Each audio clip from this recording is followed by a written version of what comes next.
नमस्कार मित्रांनो, आजच्या व्हिडिओमध्ये आपण काही महत्त्वाच्या चालू घडामोडी बघणार आहेत। तर चला व्हिडिओ स्टार्ट करूयात। तर मित्रांनो, अजून सुद्धा आपण परीक्षा ॲप डाउनलोड नसेल केलं तर डाउनलोड करून घ्या। प्ले स्टोअरमध्ये जाऊन फक्त परीक्षा ॲप सर्च करा, त्यानंतर तुम्हाला डायरेक्ट लिंक ओपन होईल किंवा आपल्या व्हिडिओच्या डिस्क्रिप्शनमध्ये याची लिंक दिलेली आहे, तिथून सुद्धा डाउनलोड करू शकता। तर मित्रांनो, परीक्षा ॲप ओपन केल्यानंतर आपल्यासमोर असा इंटरफेस ओपन होईल आणि या ठिकाणी बघा महापरीक्षा सिलेक्ट केल्यानंतर इथं बघा टेस्टवरती क्लिक करायचं। आपल्याला टेस्टवरती क्लिक केल्यानंतर बघा महाराष्ट्र पोलीस भरती याच्या 20 टेस्ट आहेत। किती 20? तर बघा 20 टेस्टची किंमत किती आहे? 279 रुपये। परंतु तुम्ही जर हा कुपन कोड यूज केला, इथं बघा 279 रुपये किंमत आहे। या ठिकाणी बघा आपले कुपन कोड यूज करायचा आहे। एवढं लक्षात ठेवायचं फक्त कुपन कोड कोणता आहे? SMB PREP 40 आणि या ठिकाणी बघा अप्लायचं चिन्ह येतं। अप्लाय केल्यानंतर बघा लगेच आपल्याला 111 रुपयाचा डिस्काउंट मिळतो। प्रश्न पहिला आहे, सत्यपाल मलिक यांना कोणत्या राज्याचे राज्यपाल बनवले? एकदम इम्पॉर्टंट प्रश्न आहे। तर राईट आन्सर आहे बघा ऑप्शन क्रमांक सी, मेघालय। मेघालयचे नवीन राज्यपाल त्यांना बनवण्यात आलेलं आहे आणि हा आदेश कोणी राष्ट्रपती रामनाथ कोविंद यांनी जारी केलेला आहे।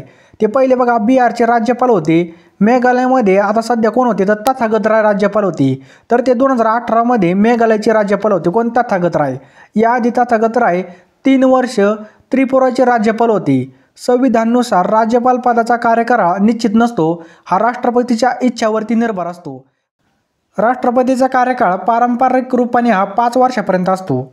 तसं उदाहरण म्हणजे बघा ESL नरसिंह हे 12 वर्षापर्यंत कोण होते? राज्यपाल पदावर राहिले होते।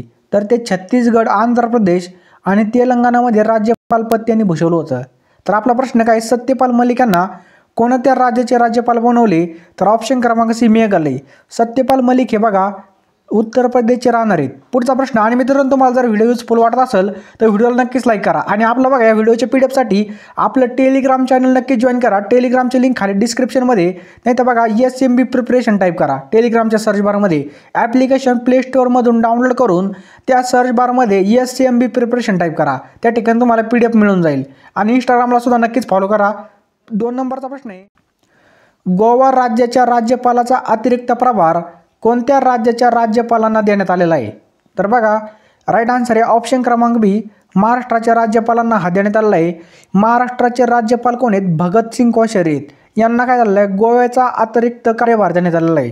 पुढचा प्रश्न पाहूया आपण, केंद्र सरकारने BSFचे नवीन महानिदेशक कोणाला बनवले? एकदम इम्पॉर्टंट प्रश्न आहे।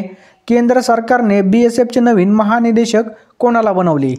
राईट आन्सर आहे ऑप्शन क्रमांक ए, राकेश अस्थाना। राकेश अस्थाना यांना BSFचे नवीन महानिदेशक बनवलेलं आहे। एवढं लक्षात ठेवायचं। DG कोण बनले? तर गोपाल अस्थाना। तर हे बघा गुजरात कॅडेटचे 1984 बॅचच्या IPS अधिकारी ते आत्तापर्यंत बघा नागरिक उड्डाण सुरक्षा ब्युरोमध्ये ते महानिदेशक म्हणून काम करत होते। पुढचा प्रश्न पाहूया आता, 4 नंबरचा प्रश्न आहे, कोणत्या केंद्रशासित प्रदेशाने 16 ऑगस्टला आपला 59वा डिजूर दिवस साजरा केला? तर राईट आन्सर आहे ऑप्शन क्रमांक बी, पुदुच्चेरी। पुढचा प्रश्न आहे, मध्य प्रदेश सरकारने चंबळ प्रोग्रेस वेचे नाव कोणाच्या नावावर करण्याची घोषणा केलेली? चंबळ प्रोग्रेस वेचे नाव कोणाच्या नावावर करण्याची घोषणा केलेली? तर राईट आन्सर आहे ऑप्शन क्रमांक सी, अटल बिहारी वाजपेयी यांच्या नावावर। तर बघा नवीन नाव काय होणार त्याचं? Atal Bihari Vajpayee Chambal progress way. काय? Atal Bihari Chambal progress way. बघा 16 ऑगस्टला अटल बिहारी वाजपेयी यांची दुसरी पुण्यतिथी होती। यामुळेच मध्य प्रदेशचे मुख्यमंत्री शिवराज सिंह चौहान यांनी घोषणा केलेली। पहिलेचं नाव काय होतं? बघा चंबळ एक्सप्रेस होतं, परंतु नाव बदलून पुन्हा एकदा प्रोग्रेस वे करण्यात आलं होतं। आता पुन्हा एकदा नाव बदललं, तर आता याचं नाव काय ठेवण्यात आलेलं आहे? अटल बिहारी प्रोग्रेसिव्ह वे। तर हा बघा मध्य प्रदेश, उत्तर प्रदेश, राजस्थानमधून जाणारे ह्या प्रोजेक्टमध्ये 309 किलोमीटर हिस्सा हा मध्य प्रदेशात, 78 किलोमीटर हा हिस्सा राजस्थानमध्ये आणि 17 किलोमीटर बघा उत्तर प्रदेशमध्ये राहणार आहे। एवढा याचा हिस्सा आहे। पुढचा प्रश्न पाहूया आपण आता, 6 नंबरचा प्रश्न आहे, UP सरकारचे कॅबिनेट मंत्री चेतन चव्हाण यांचे 16 ऑगस्ट 2020ला निधन झाले, तर ते कोणत्या खेळाचे खेळाडू होते? तर राईट आन्सर आहे ऑप्शन क्रमांक ए, ते क्रिकेट खेळाचे खेळाडू होते। तर बघा ते 73 वर्षाचे होते। कोरोनामुळे आत्तापर्यंत UPमध्ये 2 मंत्र्यांचा जीव गेलेला आहे। चेतन चव्हाण यांनी बघा एकूण 40 टेस्टमध्ये 2084 रन बनवले। किती? 40 टेस्टमध्ये किती? 2084 रन बनवलेले आहेत।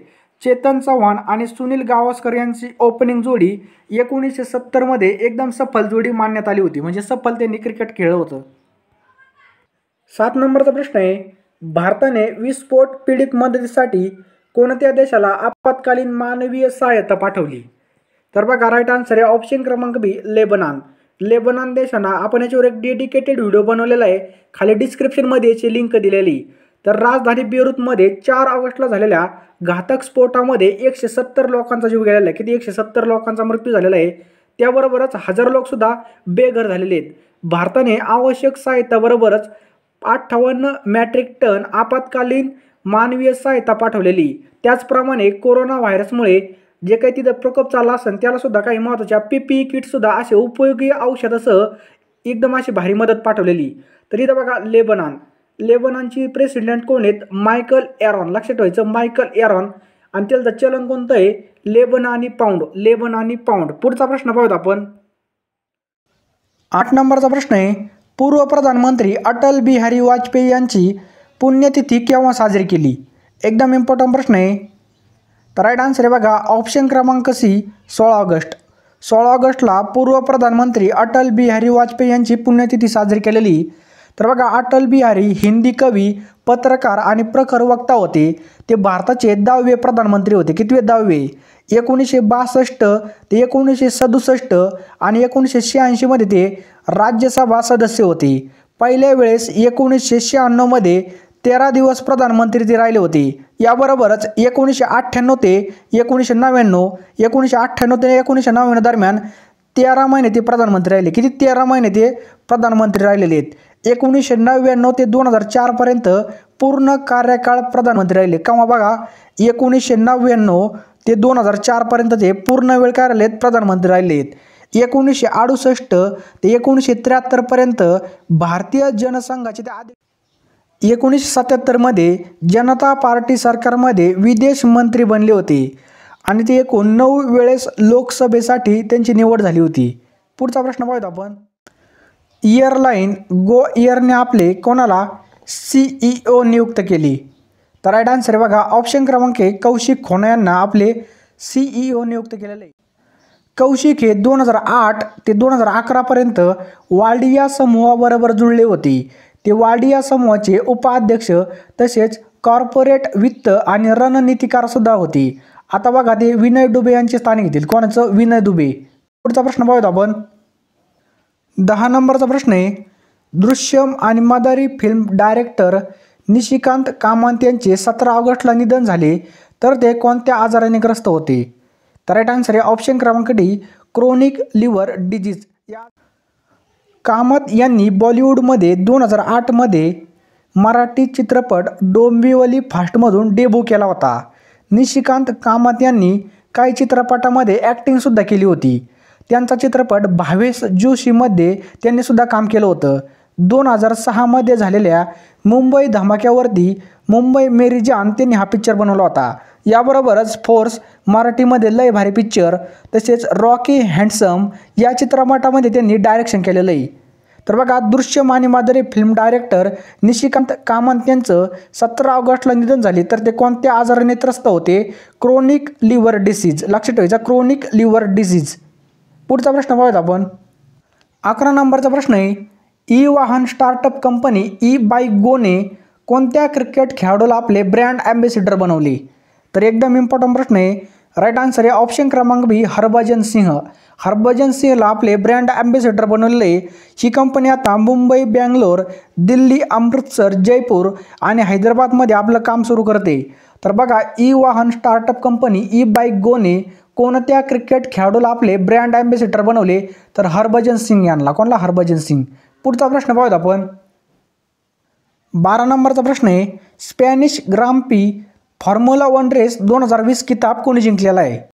तर राईट आन्सर आहे ऑप्शन क्रमांक बी, लुईस हॅमिल्टन. लक्षात ठेवायचं, लुईस हॅमिल्टन यांनी बघा 16 ऑगस्टला स्पॅनिश ग्राम पी जिंकलेली. त्यांची फॉर्म्युला 1 करिअरची 88वी जिते. किती? 88वी. एवढं लक्षात ठेवायचं.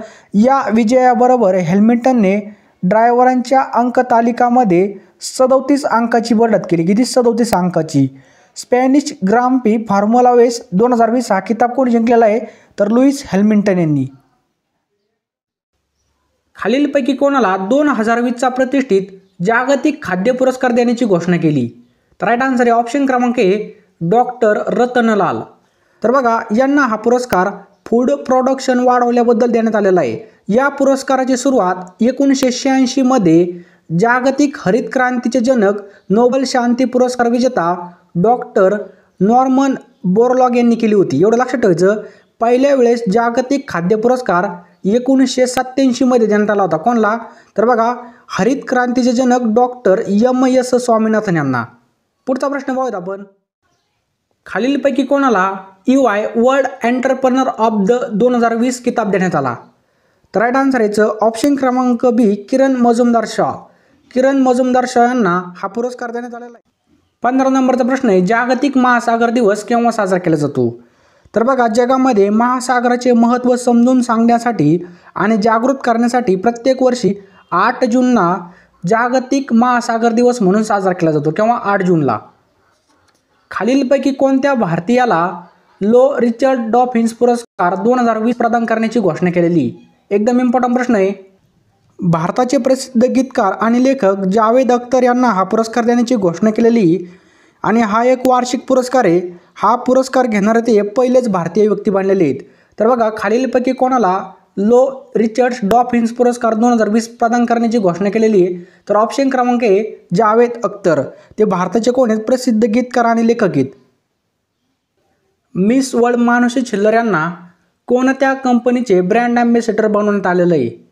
तर राईट आन्सर याचं ऑप्शन क्रमांक ए आदिदास. आदिदास कंपनीचे मिस वर्ल्ड मानुषी छिल्लर यांना ॲम्बॅसेडर बनवण्यात आलेलं आहे. पुढचा प्रश्न पाहूयात आपण.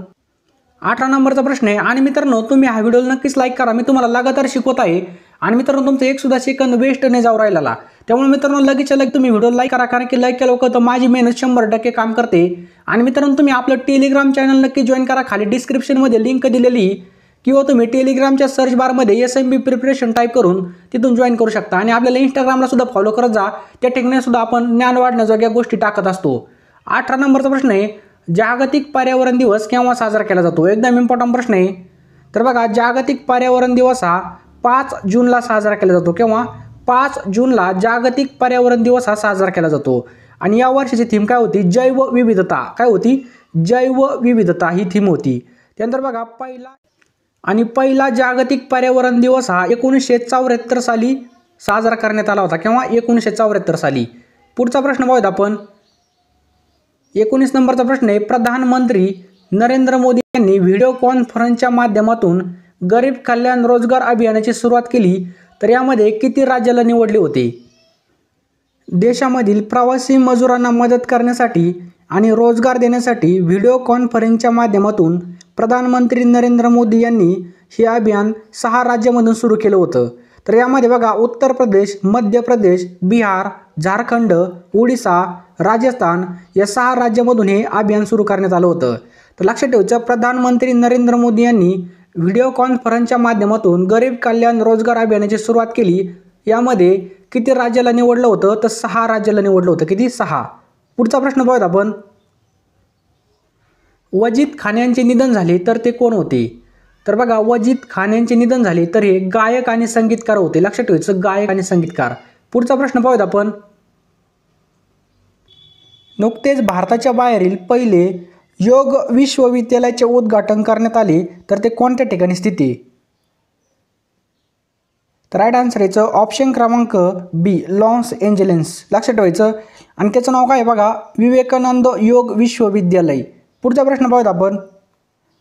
संयुक्त राष्ट्र सुरक्षा परिषदचे अस्थायी सदस्य म्हणून कोणाला निवडले आहे? तर बघा संयुक्त राष्ट्र सुरक्षा परिषदचं अस्थायी सदस्य म्हणून भारत देशाला निवडलेले. कोणत्या देशाला? भारत देशाला. आणि यामध्ये बघा भारताचा कार्यकाळ हा जानेवारी 2021 पासून सुरू होणार आहे. केव्हा? जानेवारी 2021 पासून यामध्ये भारताचा कार्यकाळ सुरू होणार आहे. संयुक्त राष्ट्र सुरक्षा परिषदचं कार्य काय असतं? आंतरराष्ट्रीय शांती आणि सुरक्षा चालू ठेवणे. आणि याची स्थापना केव्हा झालेली बघा संयुक्त राष्ट्र सुरक्षा परिषदची? तर 1945 साली याची स्थापना झाली. भारताने किती वेळेस संयुक्त राष्ट्र सुरक्षा परिषदचे अस्थायी सदस्य म्हणून निवडण्यात आले होते? तर बघा भारताला किती वेळेस संयुक्त राष्ट्र सुरक्षा परिषदेचे अस्थायी सदस्य म्हणून निवडण्यात आले होते? तर पटकन आन्सर द्यायचं बघा. तर यंदा 8व्या वेळेस भारताला निवडण्यात आलेलं आहे. संयुक्त राष्ट्र परिषदेमध्ये एकूण 15 सदस्य देश असतात, 5 स्थायी असतात आणि 10 अस्थायी असतात. भारताबरोबर आयर्लंड, मेक्सिको आणि नॉर्वेला अस्थायी सदस्य म्हणून निवडण्यात आलेले आहे. पुढचा प्रश्न पाहूया आपण. संयुक्त राष्ट्र सुरक्षा परिषद एकूण यामध्ये किती सदस्य आहेत? पटकन आन्सर द्यायचं. तर बघा यामध्ये एकूण 15 सदस्य देश असतात. किती? 15. भारतामध्ये विकसित केली जाणारी कोविड-19 वॅक्सिन कोवॅक्सिन मानव क्लिनिक परीक्षणासाठी त्याला मान्यता देण्यात आली, तर ती कशाद्वारे म्हणजे कोणत्या कंपनीद्वारे विकसित केली जात आहे? तर राईट आन्सर याचं ऑप्शन क्रमांक आहे भारत बायोटेक कंपनीद्वारे ती विकसित केली जात आहे. भारताची पहिली कोविड-19 वॅक्सिन भारत बायोटेक विकसित करण्यात आलेली. कोणत्या कंपनीने? भारत बायोटेक कंपनीने. पुढचा प्रश्न पाहूयात आपण. तर बघा 26 नंबरचा प्रश्न आहे, जागतिक दूध दिवस केव्हा साजरा केला जातो? तर बघा 1 जूनला जागतिक दूध दिवस साजरा केला जातो. भारत देश हा जगामध्ये दुधाच्या उत्पादनामध्ये पहिल्या स्थानावर येतो. खालीलपैकी कोणते राज्य आपले 2 जूनला आपला स्थापना दिवस साजरा करते? तर राईट आन्सर आहे ऑप्शन क्रमांक बी, तेलंगणा राज्य हे आपले 2 जूनला आपला स्थापना दिवस साजरा करते. 2 जून 2014ला आंध्र प्रदेशमधून वेगळं होऊन तेलंगणा हे 29वे स्वतंत्र राज्य निर्माण झाले होते. RBIने PIDF म्हणजेच काय, पेमेंट इन्फ्रास्ट्रक्चर डेव्हलपमेंट फंड बनवण्याची घोषणा केली. याचा उद्देश काय आहे? तर राईट आन्सर याचं ऑप्शन क्रमांक बी, POS मशीनला प्रोत्साहित करणे. याचा मुख्य उद्देश काय? लहान व्यापाऱ्यांना डिजिटल ट्रान्झॅक्शनबद्दल महत्त्व समजवणे आणि डिजिटल ट्रान्झॅक्शनला बढावा देणे. जागतिक आर्थिक मंच म्हणजेच वर्ल्ड इकॉनॉमिक फोरमद्वारे EPI index 2020 environment performance index यामध्ये भारताची रँक काय आहे? तर राईट आन्सर याचं ऑप्शन क्रमांक सी, 168. एकूण 180 देशांच्या यादीमध्ये भारत हा 168व्या स्थानावर आहे. पहिल्या स्थानावर हा डेन्मार्क देश आहे. कोणता? डेन्मार्क. पुढचा प्रश्न पाहूयात आपण. पूर्व लडाखमधील कोणत्या क्षेत्रामध्ये 15 जूनला भारतीय सेनामध्ये हिंसक संघर्ष आपल्याला पाहायला मिळाला होता? तर राईट आन्सर याचं ऑप्शन क्रमांक ए, गलवान घाटीमध्ये आपल्याला हा संघर्ष पाहायला मिळाला होता. पुढचा प्रश्न पाहूयात आपण. कुशीनगर विमानतळाला आंतरराष्ट्रीय विमानतळ घोषित केले, तर ते भारताच्या कोणत्या राज्यामध्ये स्थित आहे? तर बघा कुशीनगर एक बौद्ध सांस्कृतिक स्थळ आहे. या ठिकाणी बघा गौतम बुद्ध यांनी शेवटचा संदेश दिला होता. तर कुशीनगर विमानतळ हे उत्तर प्रदेश राज्यामध्ये स्थित आहे. लक्षात ठेवायचं, उत्तर प्रदेश. पुढचा प्रश्न पाहूयात आपण. खालीलपैकी कोणती भारतीय कंपनी देशाची पहिली $150 अरब गाठणारी कंपनी बनलेली? गाठणारी कंपनी बनलेली. तर राईट आन्सर याचं ऑप्शन क्रमांक ए, रिलायन्स इंडस्ट्रीज. लक्षात ठेवायचं, रिलायन्स इंडस्ट्री. 33 नंबरचा प्रश्न आहे, नुकतेच ऑइल इंडियाच्या बागजान गॅस विहिरीमध्ये आग लागली, तर ती कोणत्या राज्यामध्ये स्थित आहे? तर बघा एकदम इम्पॉर्टंट प्रश्न आहे. राईट आन्सर याचं ऑप्शन क्रमांक ए, आसाम. आसाममधील तिनसुकिया जिल्ह्यामध्ये ही विहीर आहे. यामध्ये बघा 14 दिवस अनियंत्रित प्रकारे आग लागली होती. अनेक प्रजाती यामध्ये नष्ट झालेल्या आहेत आणि याचा उपयोग कायसाठी होत असतो? बघा ह्या गॅसचा उपयोग अन्न शिजवण्यासाठी याचा उपयोग होत असतो आणि CNG गॅससाठी. तर या विहिरीमध्ये आग लागली होती ती आसाममधील कोणत्या जिल्ह्यामध्ये? तिनसुकिया जिल्ह्यामध्ये. पुढचा प्रश्न आहे बघा. आसामच्या तिनसुकिया जिल्ह्यात ऑइल इंडिया लिमिटेड कंपनीच्या बागजान गॅस विहिरीत कोणत्या गॅस गळतीमुळे विस्फोट झाला होता? तर राईट आन्सर याचं ऑप्शन क्रमांक सी, नैसर्गिक वायू किंवा नैसर्गिक गॅसमुळे याचा विस्फोट झाला होता.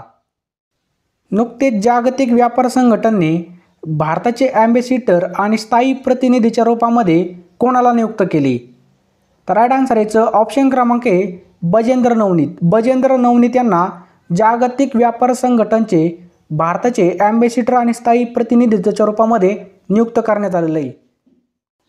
चर्चेत असणारा कोहाला जलविद्युत योजनेचा संबंध कोणत्या 2 देशाशी संबंधित आहे? तर राईट आन्सर आहे बघा, कोहाला जलविद्युत योजना ही चीन आणि पाकिस्तान देशाशी संबंधित आहे. तर बघा याचं निर्माण झेलम नदीवरती केलं जाईल आणि भारत या योजनेमध्ये काय करत आहे? विरोध करत आहे. पुढचा प्रश्न आहे आपला. डरबुक शौक दौलत बेग ओल्टी नुकतेच या दिवसामध्ये चर्चेत राहिलं, तर ते कोणत्या राज्य आणि केंद्रशासित प्रदेशामध्ये स्थित आहे? तर राईट आन्सर याचं ऑप्शन क्रमांक बी, लडाख. लडाखमध्ये ते स्थित आहे. अथिरापल्ली जलविद्युत योजना चर्चेत राहिली तर ते कोणत्या नदीवर प्रस्तावित आहे? तर राईट आन्सर याचा ऑप्शन क्रमांक सी चालकुडी नदी. लक्षात ठेवायचं चालकुडी. नुकतेच अनेक जलविरोधानंतर केरळ सरकारने चालकुडी नदीवर पुन्हा एकदा काम करण्याचा निर्णय घेतलेला आहे. जुलै 2007मध्ये केंद्रीय पर्यावरण मंत्री आणि वन मंत्रालयाने या परियोजनेला मंजुरी प्रदान केली होती. याला बऱ्याच वेळा विरोध झाल्याने याचं काम थांबले होते, कारण यामुळे वनची भूमी पुन्हा एकदा नुकसान होणार होते. चालकुडी नदी केरळची सर्वात लांब नदी. नुकतेच सर्वोच्च न्यायालय अनुच्छेद 32 नुसार कशाला मौलिक अधिकार नाही सांगितलेलं? राईट आन्सर आहे ऑप्शन क्रमांक सी आरक्षणचा अधिकार. मूळ संविधानामध्ये 7 मौलिक अधिकार होते, परंतु 44व्या संविधान संशोधनानुसार संपत्तीचा अधिकार हा फक्त कायद्याचा अधिकार म्हणून त्याला ठेवण्यात आलेला आहे, ज्यामुळे भारतीय लोकांना 6 मूळ अधिकार राहिलेले आहेत. तर मौलिक अधिकारची संख्या आता किती आहे? 6 आहे. मूळ किती होते? 7 होते. तर बघा हे 6 कोणते कोणते होते? समानतेचा अधिकार, स्वातंत्र्याचा अधिकार, शोषणाविरुद्धचा अधिकार, धार्मिक स्वातंत्र्याचा अधिकार, शिक्षणाचा अधिकार, संविधानिक उपचारांचा अधिकार आणि 7वा होता बघा संपत्तीचा अधिकार, परंतु काढून टाकण्यात आलेला आहे. संविधानाचा भाग 3 आणि कलम 12 ते 35 मध्ये अधिकाराचं वर्णन करण्यात आलेलं आहे. 40 नंबरचा प्रश्न आहे बघा. नुकतेच आंध्र प्रदेशच्या कोणत्या नदीच्या काठावर जुने नागेश्वर मंदिराचा शोध लागलेला आहे? तर राईट आन्सर याचं ऑप्शन क्रमांक बी पेन्ना. पेन्ना नदीच्या काठावर जुने नागेश्वर मंदिराचा शोध लागलेला आहे. ही नदी बघा पेन्ना म्हणजे कर्नाटकमधून निघते आणि बंगालच्या खाडीला जाऊन मिळते. कोणती नदी? ती पेन्ना नदी. चर्चेत असणारे नागालँड राज्यातील किनविन सोयाबीनला काय म्हटले जाते? तर राईट आन्सर आहे एक्सोजन. चर्चेत असणाऱ्या नागालँड राज्यामधील किनविन सोयाबीनला काय म्हटले जाते? तर एक्सोजन असे म्हटले जाते. काय म्हटले जाते? एक्सोजन. माउंट मेराप्पी ज्वालामुखी विस्फोट आपल्याला पाहण्यास मिळाला तर हा कोणत्या देशामध्ये माउंट मेराप्पी हा ज्वालामुखी स्थिती? राईट आन्सर आहे ऑप्शन क्रमांक सी इंडोनेशिया. इंडोनेशिया या देशामध्ये हा ज्वालामुखी स्थिती. आणि बघा यामध्ये आपल्याला लगातार 2 विस्फोट पाहायला मिळाले होते. यामुळे बघा 6 किलोमीटरवरती त्याचा धुराडा उडाला होता आणि हा ज्वालामुखी जगामधील सर्वात सक्रिय ज्वालामुखीपैकी एक आहे. खालीलपैकी कोणत्या देशाने जगामधील सर्वात जलद कम्प्युटर फोगाको विकसित केलेला आहे? तर बघा नुकतेच जगातील सर्वात जलद म्हणजे 500 सुपर कम्प्युटरची रँकिंग जारी करण्यात आली, ज्यामध्ये जपानच्या सुपर कम्प्युटर आहे त्याचं नाव काय? फोगाको. याला जगातील सर्वात जलद सुपर कम्प्युटर म्हटलं गेलेलं आहे. कोणता आहे तो? फोगाको. तर बघा कोणत्या देशाने जगातील सर्वात जलद कम्प्युटर फोगाको विकसित केला? तर जपान या देशाने. यावर्षी पंजाबला मागे टाकत कोणते राज्य गव्हाचे सर्वात मोठे प्रोड्युसिंग राज्य बनलेलं आहे? तर राईट आन्सर याचा ऑप्शन क्रमांक आहे मध्य प्रदेश. कोणतं राज्य बनलेलं आहे? मध्य प्रदेश. पुढचा प्रश्न पाहूयात आपण. नुकतेच भारत सरकारने 59 चायनीज ॲप्लिकेशनवरती प्रतिबंध लावला, तर यामध्ये कोणते ॲप्लिकेशन समाविष्ट आहेत? तर राईट आन्सर आहे ऑप्शन क्रमांक डी वरीलपैकी सर्व. टिकटॉक, शेअरइट आणि यूसी ब्राउझर ही तिन्ही पण ॲप्लिकेशन यामध्ये समाविष्ट आहेत. वर्ल्ड कॉम्पिटिटिव्हनेस इंडेक्स 2020 मध्ये जागतिक प्रतिस्पर्धा सूचकांकमध्ये भारत कितव्या स्थानावरती आहे? तर राईट आन्सर याचं ऑप्शन क्रमांक बी भारत हे 43व्या स्थानावर आहे. 63 देशाच्या यादीमध्ये भारताला 43वे स्थान मिळालेलं आहे. पहिल्या स्थानावर सिंगापूर देश आहे. कोणता देश आहे? सिंगापूर. नुकतेच बापटाचे नवीन अध्यक्ष कोणाला नियुक्त केलेलं आहे? तर राईट आन्सर आहे ऑप्शन क्रमांक ए कृष्णमेंदू मजुमदार. कृष्णमेंदू मजुमदार यांना बापटाचे नवीन अध्यक्ष म्हणून नियुक्त करण्यात आलेले आहे. एमी पुरस्कार विजेता कृष्णमेंदू मजुमदार यांना British Academy of Film and Television Art बापटाचे नवीन अध्यक्ष म्हणून नियुक्त करण्यात आलेले आहे. नुकतेच अंबर नाया नदीमध्ये तेलगळतीची दुर्घटना झाली, तर ही कोणत्या ठिकाणी स्थित आहे? तर राईट आन्सर याचा ऑप्शन क्रमांक सी रशिया देशामध्ये. रशियाच्या आर्कटिक क्षेत्रामध्ये मोठ्या प्रमाणात तेलगळतीची दुर्घटना आपल्याला पाहण्यास मिळाली होती, ज्यामुळे रूसचे राष्ट्रपती यांनी आपत्कालची घोषणा सुद्धा केली होती. जवळजवळ 20,000 टन डिझेल नदीत सांडले होते आणि ही दुसरी सर्वात मोठी दुर्घटना झाली होती. 1994 मध्ये एकदा कच्चे तेल सांडले होते आणि ही त्यानंतरची सर्वात मोठी दुर्घटना आहे. अंतरिक्ष यात्रेला अंतरिक्षमध्ये पाठवणारी पहिली खाजगी कंपनी कोणती ठरलेली आहे? तर राईट आन्सर याचा ऑप्शन क्रमांक बी स्पेस एक्स. आणि ही एलोन मस्क यांची कंपनी आहे, त्यांनी ती पहिली खाजगी कंपनी ठरलेली आहे. पुढचा प्रश्न पाहूयात आपण. नुकतेच प्रधानमंत्री चॅम्पियन्स प्लॅटफॉर्म लॉन्च केला, याचा संबंध कशाशी संबंधित आहे? तर राईट आन्सर याचं ऑप्शन क्रमांक ए, सूक्ष्म लघु आणि मध्यम उद्योग. प्रधानमंत्री चॅम्पियन प्लॅटफॉर्म लॉन्च केला, तर याचा संबंध कशाशी आहे? सूक्ष्म लघु आणि मध्यम उद्योग. अरबी समुद्रात कोणते चक्रीवादळ आपल्याला तर मित्रांनो, या प्रश्नाचं उत्तर खाली कमेंट बॉक्समध्ये लगेच टाईप करा. स्वतंत्र भारताचे पहिले सुरक्षा मंत्री कोण होते? लगेच खाली टाईप करा, सर्वांना फायदा होईल. आणि आपलं तुम्ही टेलिग्राम चॅनलसुद्धा जॉईन करू शकता. त्या ठिकाणी आपण या व्हिडिओची PDF टाकणार आहे. सर्च बारमध्ये SMB प्रिपरेशन टाईप करा. फक्त टेलिग्राम ॲप डाउनलोड करावं लागेल. नाही तुम्हाला टेलिग्राम ॲप डाउनलोड करण्यासाठी बघा आपल्याला आधी प्ले स्टोअरवरती जावं लागेल. प्ले स्टोअरमधून टेलिग्राम ॲप डाउनलोड करायचं. त्या ठिकाणी मोबाईल नंबर टाकायचा. व्हॉट्सअप आणि एक ते ॲप आहे आणि त्या ठिकाणी फक्त सर्च बारमध्ये SMB प्रिपरेशन किंवा खाली आपल्या डिस्क्रिप्शनमध्ये लिंक दिलेली आहे, त्यावर क्लिक करून सुद्धा तुम्ही जाऊ शकता. त्याच प्रकारे आपल्याला इंस्टाग्रामवर सुद्धा फॉलो करू शकता. 100% तिथून सुद्धा फायदा होणार आहे. आणि तुम्ही बरं का परीक्षा ॲपसुद्धा नक्की डाउनलोड करा. फक्त 168 रुपयाला प्रश्नपत्रिका सेट आहे. 100% फायदा होईल, कारण की आपला विषय कोणता कमजोर आहे हे समजणं खूप आपल्याला गरजेचं आहे. आणि स्कोअरसुद्धा चेक करणं सुद्धा गरजेचं आहे. त्यामुळे लगेच डाउनलोड करू शकता. आणि 20 प्रश्नपत्रिका आहेत.